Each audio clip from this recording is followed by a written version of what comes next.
Okay, in this video I'm going to be going through the first 9 questions of the AQA A-level Mathematics paper 2, which was sat by students in June 2026. I'll just aim to talk through things in a fairly quick manner. You can skip through the video if there's a specific question you wish to have a look into. Okay, let's start. So here we have the tan graph which has been sketched. You can notice that this is being done using radians, not degrees.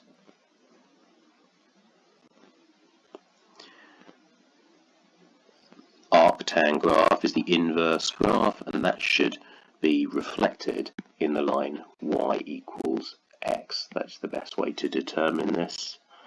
So it would we would have some sort of reflection here across to this. So therefore we would be looking for something which looks like the green line I've just drawn.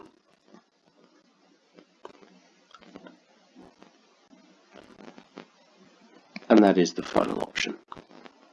Question 2. This is an indices question. The cube root is x to the power of a third, which can be replaced. We can then use the second indices rule, which gives us x to the power of 2/3 at the top. And then we finally can use the third indices rule, subtracting 2/3 minus 1/5. This can be done on a calculator or manually, and it comes to 7/15. Question 3. The discriminant. The discriminant is b squared minus 4ac, with a being 2, b being minus 7, and c being minus 4. This comes to 49 minus 4 times 2 times minus 4. This is 49 plus 32, which comes to 81. Question 4. This is a definite integral. This could be typed into a calculator. However, you might not get this in an exact form if you do that, and you could risk losing method marks if your final value was incorrect. So let's go through this step by step. Firstly, we're already in a format to increase the power and divide by the new power. Therefore, we're going to go straight into that.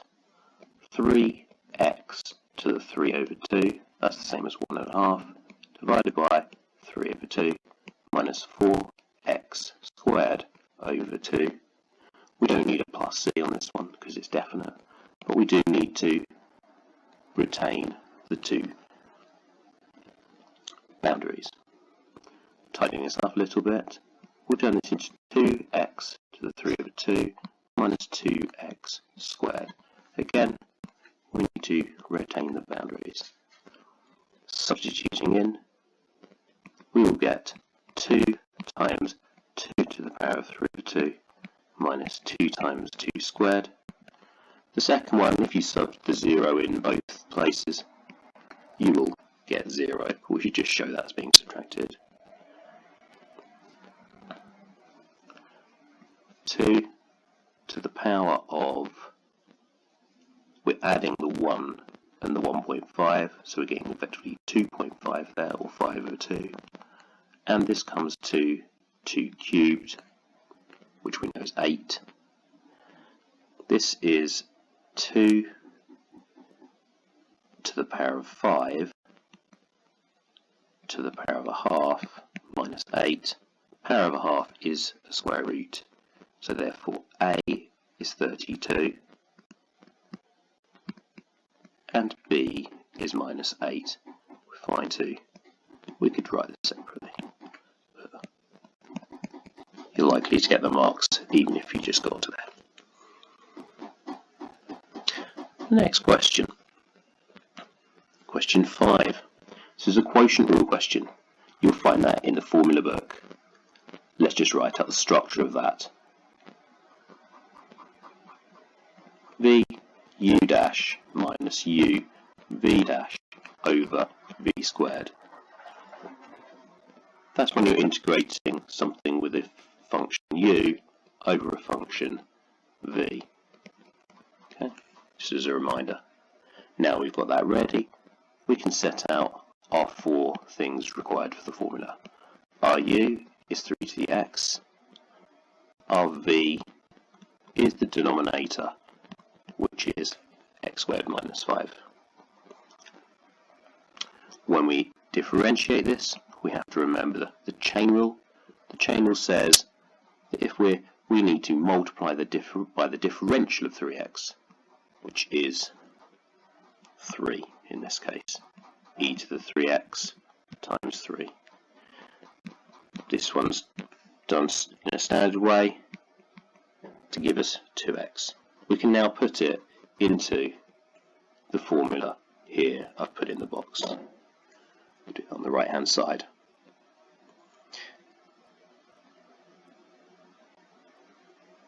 X squared minus 5 multiplied by 3e to the 3x minus e to the 3x multiplied by 2x over x squared minus 5 squared.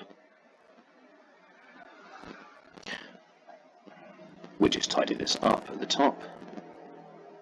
3e to the 3x x squared minus 15e to the 3x minus 2x e to the 3x over x squared minus 5 squared. You can't collect the top part of this. They're not like terms, so we can leave our answer as that. It might be good to just write the x squared and the 3x the other way around, just to put this in a more standard format.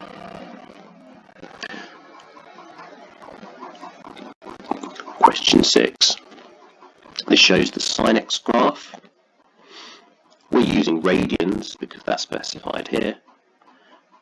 The value of a would be equivalent to, the central part would be 180, which is pi radians, and this would be 270, which is 1.5 radians.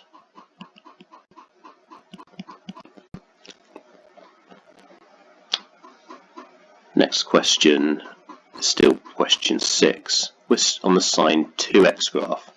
The sin 2x graph is transformed from the sine graph using an f of 2x transformation. This is the same as a horizontal scaling scale factor of half. Very important, just to have that in your mind, so you know that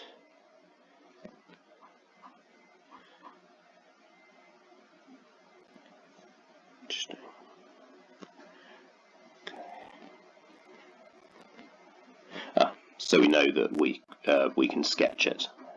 Just momentarily not seeing the question there. This means we go up to 1 and we go down, we go here,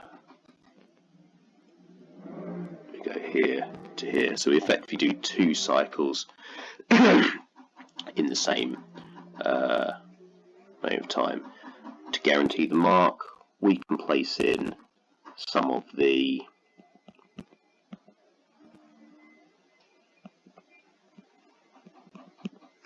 things on the axes.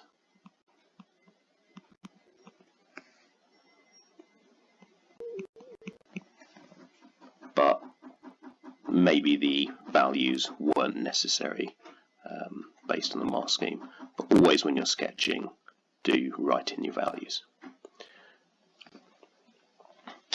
Show that this equation has only one solution in this particular interval and state the value of the solution. Fully justify your answer. So what we're going to do is proceed by attempting to solve the question, and that will allow us to state the value and probably realise why that's the only value. So firstly, this has a mixture of cos squared and sine, so therefore we need to change everything to a singular trigonometric function. That is going to be the sine function, because of sine squared plus cos squared equals 1 is the identity we need to use. Therefore, replacing theta here with 2x and rearranging, we will get cos squared 2x equals 1 minus sine squared 2x. We'll then use that to replace this first part using brackets. 2 open bracket 1 minus sine squared 2x plus 5 sine 2x plus 5 equals 0. We'll multiply this out. 2 minus 2 sine squared 2x plus 5 sine 2x plus 5 is 0. We have a negative quantity of sines squared, so ultimately we're going to put everything on the right hand side. We're also going to collect the 2 and the plus 5 to be a 7, leaving us with 0 equals 2 sine squared 2x minus 5 sine 2x minus 7. This is very similar to a quadratic, therefore we're going to attempt to factorise this into double brackets. We have a 7, so it is likely to be 7 and 1 if we're going to be successful in factorising this. And you may need to test various combinations.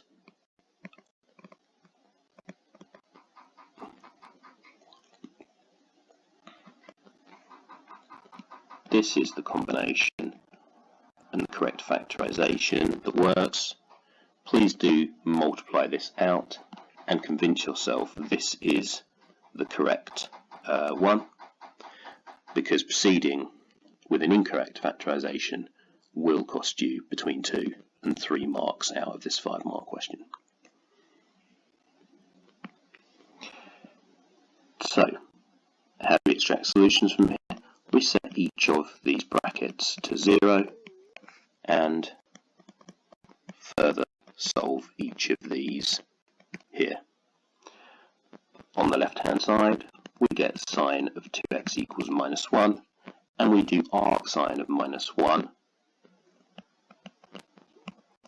Arc sine of minus 1 we are working in radians.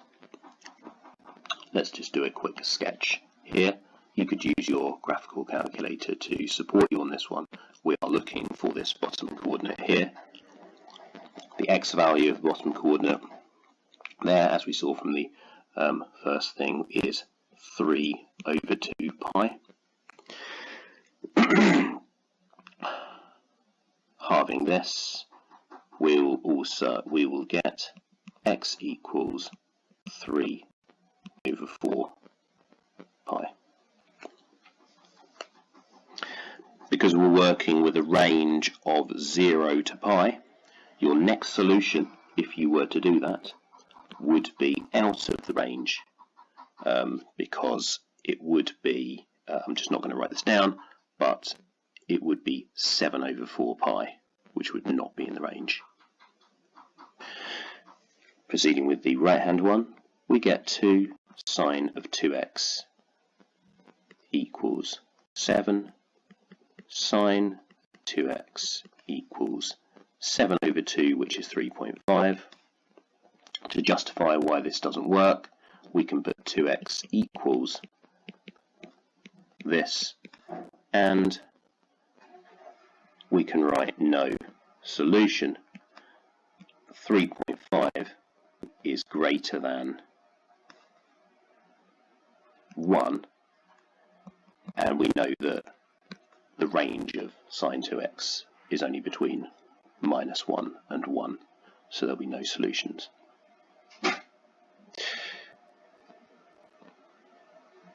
Proceeding to question 7, sketch the graph of 2 to the minus x. To do this, you want to definitely ensure that you have both all axis intercepts visible on your graph. So your y-axis intercept is done by replacing x with 0. This comes to 2 to the power of minus 0, which comes to 1, and that is where we're putting 1 on here. This is an exponential decrease, so you expect a decreasing graph. It has an asymptote that gets closer and closer to the x-axis here. You could use your graphical calculator to support you on this one, but you must show the 1 as the x-intercept. An increasing function is where f dash of x is greater than 0. So we will need to find f dash of x by differentiating that. Here we go. We are going to need to differentiate that. You are going to need to look at the formula book or to have memorized the way of differentiating something of the form 2 to the power of x. Here is a formula for that. So if y equals a to the power of x, your differential of that is ln a multiplied by a to the power of x. You'll notice that the formula I've just said here only has x as the power. Here we have a minus x of the power. So there's various ways of dealing with that, and I'm going to show you one of those ways right here. So f dash of x equals minus half to the power of minus 1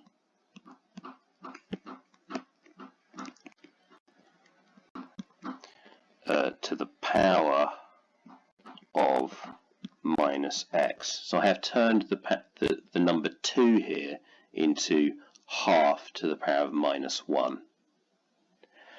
This turns this into minus half to the power of positive x.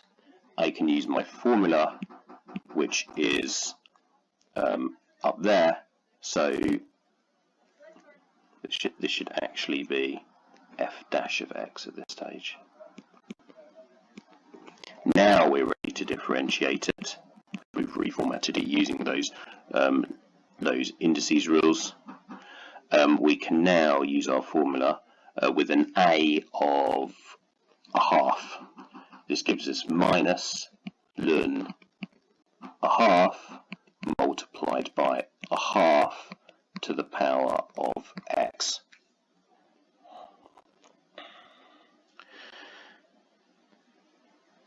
Okay.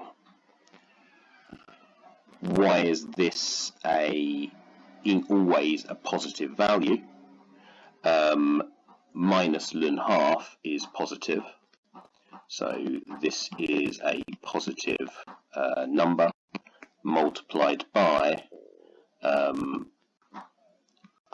half to any number is always positive, so positive for all values of x.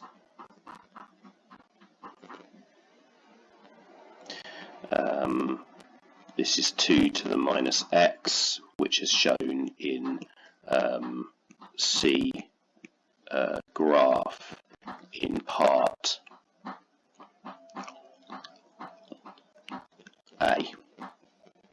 You can see that over here, that this red line is always above the axis, therefore always positive. Concluding, this means that it is always greater than 0 and therefore always increasing for all values of x. Increasing for all values of x. State the range of f. We can go back to part A and we can see the range of f. Part A isn't actually shown there, but we can see the range of f is going to be, we are doing 5 minus a positive number, therefore it is always going to be less than 5. So our range of f is f of x is less than 5. The next one, the inverse of f is f minus 1. So the way we structure this is to firstly write our function of y equals minus 2 to the minus x and try to rearrange this to get x on one side. Because x is our power, we're likely going to need to use logs in order to do this. So firstly, I'm going to add our 2 to the x to both sides and subtract the y from the right hand side. At this stage I'm going to take log base 2's, because log base 2 reverses the 2 to the power of.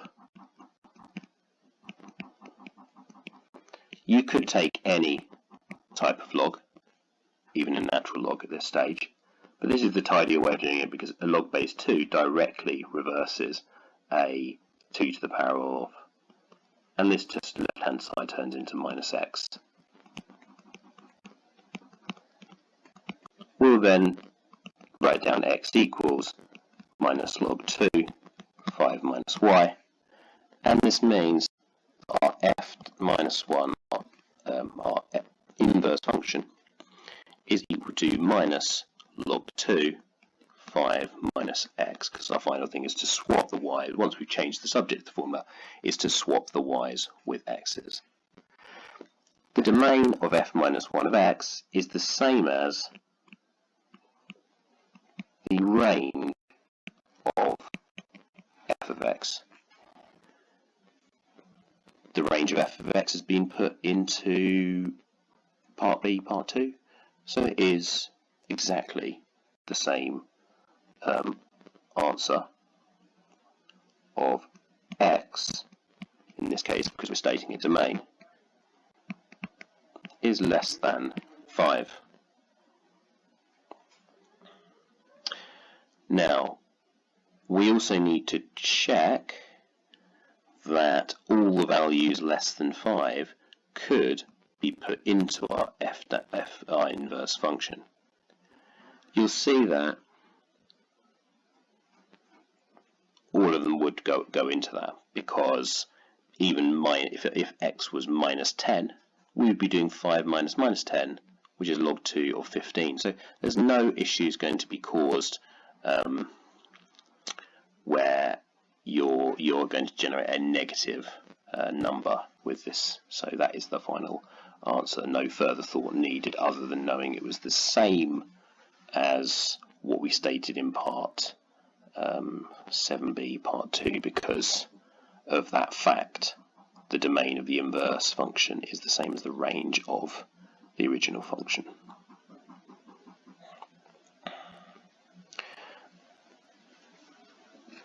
Question 8, and this is the last question I'll be reviewing in this video, just because it's already 25 minutes long.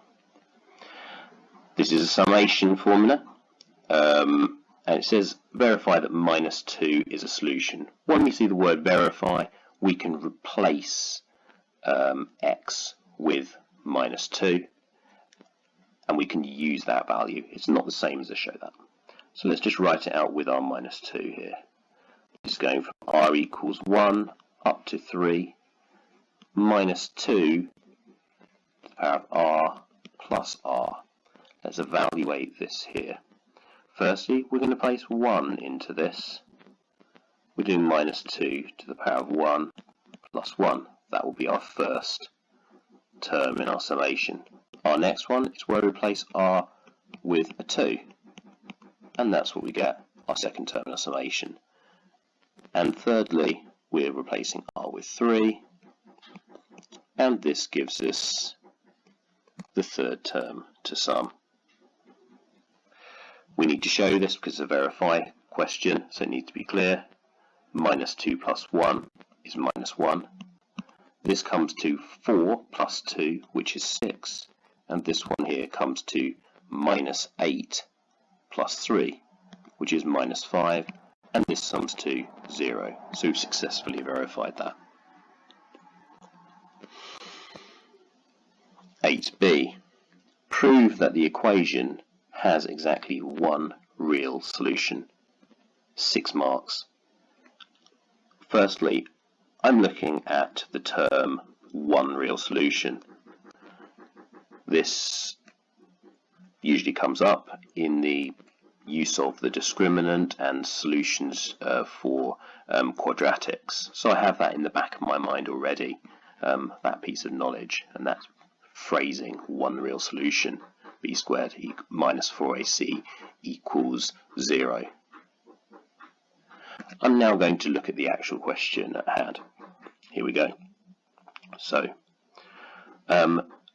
let's place our 1, 2 and 3 into the left hand side just as we did last time, but we're not replacing x with minus 2 this time. We get x plus 1 plus x squared plus 2 plus x cubed plus 3 equals 0. This is a cubic equation. We're going to collect up the bits here to give us and put it in a more standard format. X cubed plus x squared plus x plus 4 equals 0. The only tool we have to solve cubic equations is factorization. There is no formula, not that is covered under the A-level syllabus anyway. So therefore, the only method on the syllabus is factorization. It's a prove that as well. So putting this into the calculator, even though that does yield the solution, will not give you the remaining marks. What we're going to do is we're going to attempt to find a factor of this. We're going to attempt to find a factor of this using the factor theorem. We know that if minus 2 is a solution, we know that x plus 2 is the factor we're going to be looking for. Therefore, I'm going to proceed with polynomial division.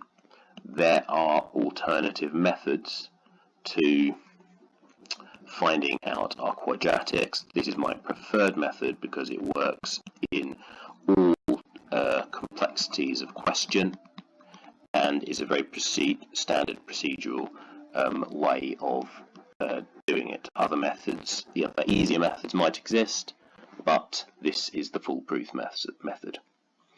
What do I times by x to get x cubed? I times it by x squared, and I multiply this by the bracket, turning this into x cubed plus 2x squared. Subtracting this, we will get minus x squared, and bringing the x down, we will get an x here. We will then say, what do we need to multiply here? We're going to multiply by minus x, and minus x plus 2 will give us minus x squared, minus 2x. And we're going to subtract both of these. This generates a 3x. The x minus 3x. And we'll bring the 4 down. We'll then be having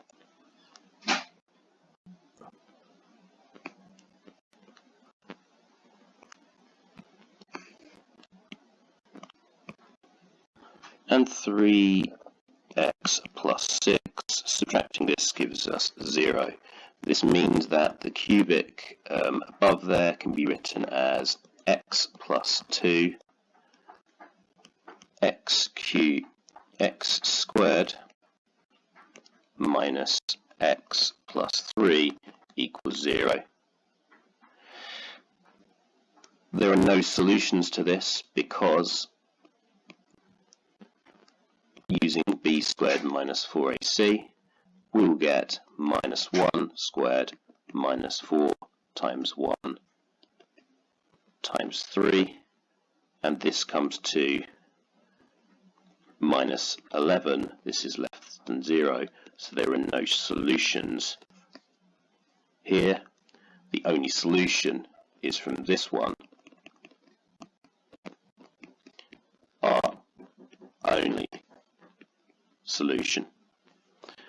Thank you for listening, and what I will do is I will go and scroll through the entire section